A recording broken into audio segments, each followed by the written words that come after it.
पांचवें फेज की वोटिंग के साथ ही सभी पार्टियां अपनी अपनी सीटों का दावा भी करना शुरू कर चुकी हैं, लेकिन अभी 2 चरणों में 115 सीटों पर वोटिंग बाकी है। तो आखिरी 2 दौर में बीजेपी के लिए 115 सीटों की चुनौती कितनी बड़ी है, यह हम आपको विस्तार से दिखाएंगे। लेकिन उससे पहले आपको हमने यह जरूर दिखाया कि किस तरह से पूर्वांचल में भारतीय जनता पार्टी अपनी रणनीति बना रही है और क्यों पूर्वांचल उनके लिए काफी महत्वपूर्ण है। लेकिन सिर्फ पूर्वांचल में वोटिंग नहीं है, पूर्वांचल के अलावा और कौन कौन इलाकों में वोटिंग है। और ये 115 सीटें, जिन 115 सीटों में से लगभग 65 सीटें भारतीय जनता पार्टी ने पिछली बार जीती थी और 77 सीटें ऐसी थी इन 115 सीटों में से जो 77 सीटें एनडीए के खाते में गई थी। अगर आप कांग्रेस की बात करें तो लगभग 8 सीटें इन 115 में से कांग्रेस के खाते में गई थी और 9 सीटें ऐसी थीं जो मौजूदा आईएनडीआईए गठबंधन को आप जोड़ लेंगे तो उसके खाते में गई थी।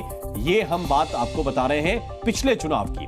तो चुनौती बीजेपी के लिए यह बड़ी है कि वो अपनी पिछली 77 सीटों को, क्योंकि एनडीए के खाते में लगभग 77 सीटें थी इनमें से, तो 77 सीटों में से कितनी सीटें 115 में से भारतीय जनता पार्टी बचा पाती है या इसके आगे कितना निकलती है, क्योंकि टारगेट बीजेपी ने रखा है 400 पार का। और अगर 400 पार होना है तो इस दौर में भी लगभग 100 का आंकड़ा छूना होगा भारतीय जनता पार्टी को, तब जाकर वो 400 पार के आंकड़े में रिफ्लेक्ट होता हुआ नजर आएगा। क्योंकि पिछली बार पूर्वांचल में अगर हम बात करें तो केवल 1 सीट ऐसी थी आजमगढ़ की जो अखिलेश यादव के खाते में गई थी और बाकी सीटें बीजेपी और एनडीए अलायंस ने जीती थी। आपको एक रिपोर्ट दिखाते हैं।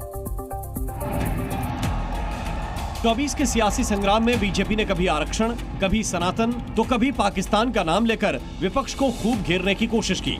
इंडिया गठबंधन पर नई नई शब्दावलियों से हमला बोला और देखते ही देखते 5 चरणों का चुनाव बीत गया। चुनाव नतीजे आने में महज 12 दिनों का वक्त रह गया है, जबकि 2 फेज का चुनाव बाकी है और आने वाले 2 चरणों में 115 सीटों पर वोटिंग होनी है। 24 के चुनाव का आखिरी दौर, 115 सीटों पर कितनी बड़ी चुनौती। तीसरे कार्यकाल में देश और भी बड़े निर्णय लेगा।